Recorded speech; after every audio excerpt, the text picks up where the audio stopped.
Hey everyone, welcome back to the channel. Thanks for tuning in for another episode. We got a ton of rain over the weekend, so we've got a lot of really good current seams that have formed on the river by our house. So I figured I'd show you guys how to do it. There's a lot of different ways. Generally, I've got both a downstream as well as an upstream. So in this case, the current is coming, clipping off this little reed point, and then gets shot out around. So from that standpoint, right now I'm sitting in slack water, if not a little bit of a back eddy, but the majority of the current is coming off that island and just running right around. So when it does that, that's going to be where your fastest current is. There's a couple of things to point out though before that. The first being, just because the current seam in this case, you can see it, it doesn't mean that it's not actually forming a little bit further upstream as well, meaning it's still coming at us, but you want to make sure you cast above it. Most of the fish are going to be sitting right on that current seam or right in the slack water before the current seam. Those are the high percentage places. Now the thing is, generally speaking, when I fish this, you're probably not going to catch that many fish back here. They're going to either be right in that corner or they're going to be actually downstream a little bit more where the current's faster. So when I approach these, I always throw up to the corner first, because that's where your easiest, dumbest fish are going to be. The shallow water, and from that standpoint, it's an easier thing to fish for us. You can throw a couple of casts up there, and then you just let your bait come back down. Now in this case, because I threw right to the corner, there is not much current, but if there are active fish, they're going to be sitting right up there in that corner spot. So that's going to be where my first cast generally goes. My next cast will be just further upstream from it, and then I'll let my bait come down. It'll basically hit the current seam. So when I reel, all I'm doing is reeling my slack line up. I'm trying to do every little thing I can to feel if there's a fish that picks up that bait or not. But my bait is just basically going downstream with the current, just drifting down, and it's right in the current seam right now. Oh, I had one. Oh, come back for it. There was another one with it. So I'm throwing a core tackle hover rig, and I've got this is a Jackal Rhythm Wag is my trailer. Now in this case, generally when you find a current seam, there's going to be more fish in there. So in this case, what I'll do is I'll start, and if I get a bite, I'll make the exact same cast again. And then I'm just going to let it come down, because there's one. Oh, if you, there he is again. There he is. What do we get? So generally speaking, you want to make that same cast. Nice little smallmouth. You want to keep making that same cast over and over. If you don't get bit, line up about a foot further, either further back in a cast, like distance, or further to the right or the left. Let's get this guy. And the hover rig works awesome for this because it just glides in the current. It's just a natural minnow that's swimming downstream with it. Just a really good presentation for current seams. It's one of the places where I mimic. So I'm going to throw it right back to about where I think that last cast was. And I'm going to try to allow my bait to do the same presentation, because remember, a lot of times in these current seams, you've got a boulder or a rock or something that those fish are going to sit behind. And if you can, there he was again. If you can make the same cast over and over, your bait's being brought down roughly in the same spot. Now, if you're off by a foot to either side, you could definitely be in trouble where your bait's not going to make the exact same drift. It's amazing how far your bait can be brought to one direction or another if you are just off a little bit. All right, so I throw it up back to the same spot roughly, trying to get the exact same fall, picking up my slack line, trying to get it to come past that big rock that I think is there. Just bounced off something there. There he is. Yep.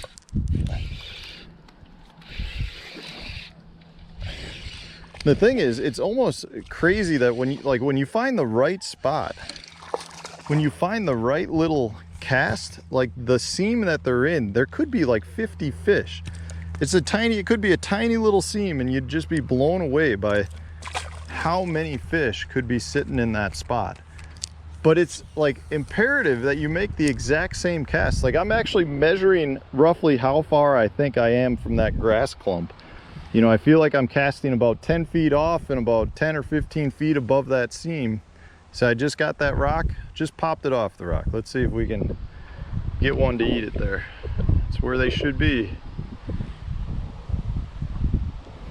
The other thing you gotta visualize is most of the time when you have a seam, it's shallower up, and as it comes off, it usually falls into a hole. Oh, that one feels good. Yep. It's usually like there's a hole, and they could be sitting in that hole, letting the bait come to them over the top. That's one of the critical things to keep in mind too. That's a nice one.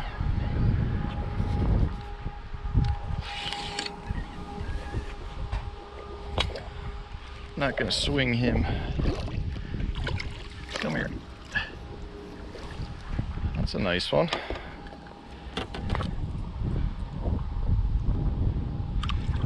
Nice river smallie.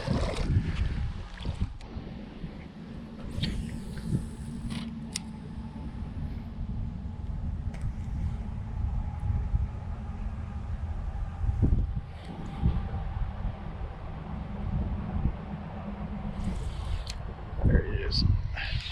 There is definitely a key sweet spot right in that middle section. This one feels good.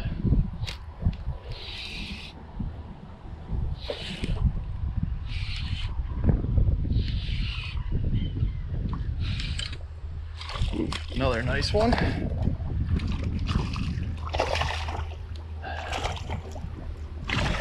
Come here.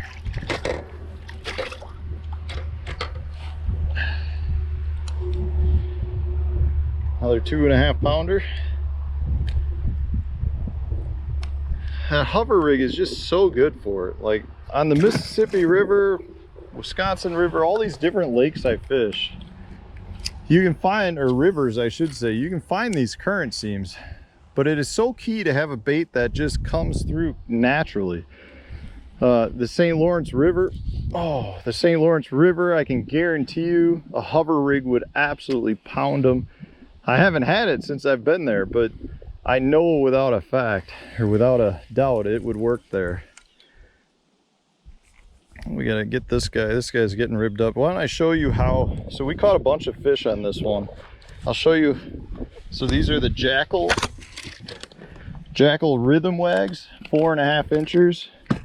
One of the reasons I love these with the hover rig is because they actually almost like were made for it. So when you go to rig one, remember the hover rig, you rig behind the head, and they have a slot that starts about perfect. So you start your hook right in that slot at the top of it. Then you're just sliding it out. You come out, they've got that hole or the slot. Come out the slot, slide it up to the hook eye, put your finger on the eye, pinch the head and push here. It'll just pop right over place. Push it down, give it a pull. There you go. Perfect hover rig. Let's see if we can catch another one or two for you. And I think you get the point about how important it is to be right in that perfect cast. Because a lot of times those smallmouth just really group up, and this is the time of year where that becomes really key. You know, a lot of times in the fall, they'll start grouping up by some of these deeper holes. And if you've got a little deeper hole, which is usually at the end of a current seam, there he is. There's another one. That feels good.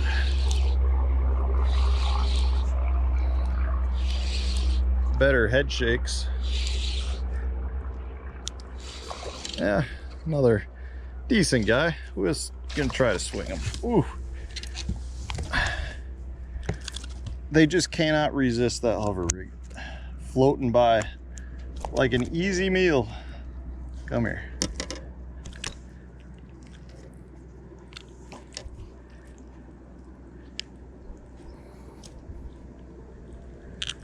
Come on.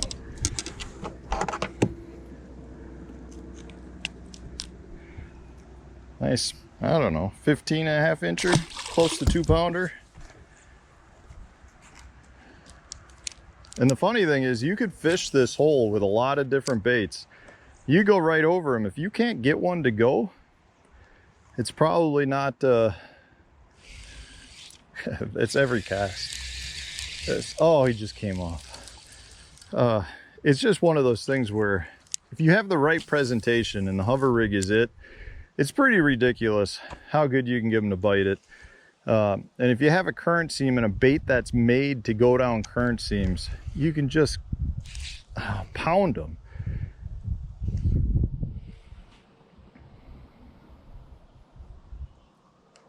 And generally speaking, if you're talking about, see, I've just come through the eddy and I'm on this side of it, and that's not where they are. The smallmouth are almost always in the faster current. The largemouth a lot of times will be in the slower slack water. It's funny how they'll separate like that, but that's generally how it is.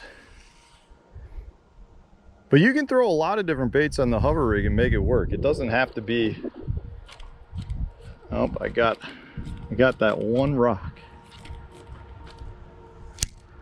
There we go, snapped it off. The rhythm wag is great. Oh, you could throw a fluke style bait on it. The Kitech Shad Impact's a winner. The Bass Tricks Flash Tricks is a winner. Anything that's just that natural kind of the minnow shape is really what you're looking for.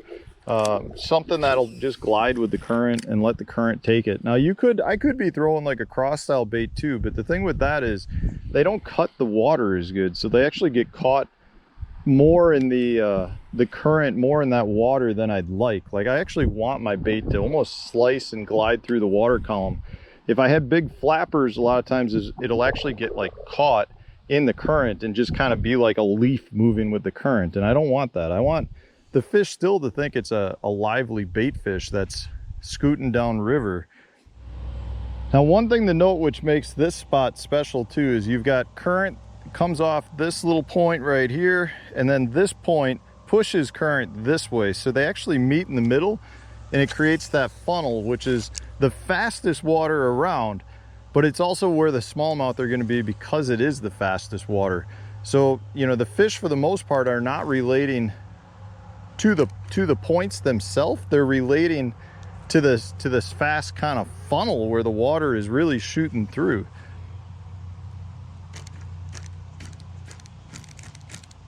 Come on.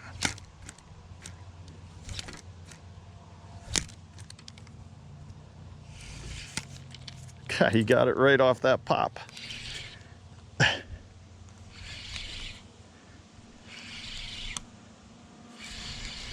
Oh, I could do this all day long. And a lot of times you can, and the good ones you can.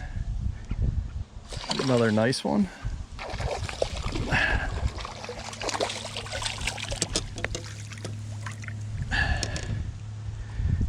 It's so critical to have that natural presentation just coming down the current.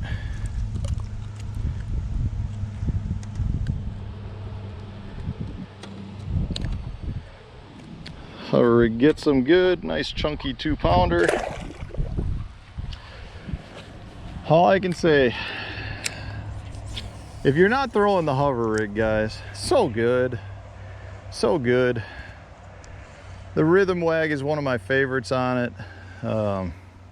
They can be kind of hard to get, I guess, but it's a really good one.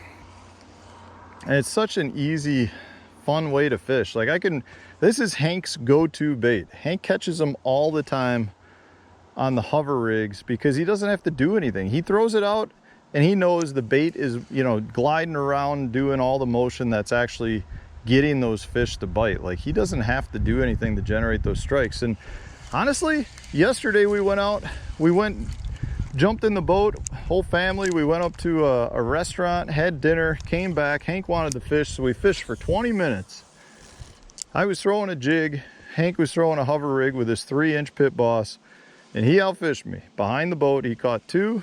I didn't catch anything. Both of his were 15-inch smallmouth. it's just one of those things. It's like, it's just something that gets bit. Some baits get bit. And the hover rig is one. It's just like a wacky rig. A wacky rig always will get bit. Ned rigs get bit. You know, there's something special about those baits, and the hover rig is one of them. So I'm gonna give this a few more casts, then we'll move on to the next current seam and see if we get bit again, pop it off another rock. I'm gonna move on to the next current. There, we did. I'm gonna move on to the next current seam and see what I can find. Hopefully you guys, oh, got the gist of it. We lost him. We had a bad hook set. Anyways, guys, if you enjoyed today's video on fishing current seams, hit the like button, subscribe to the channel if you haven't done so already. Stay tuned, new video coming out tomorrow.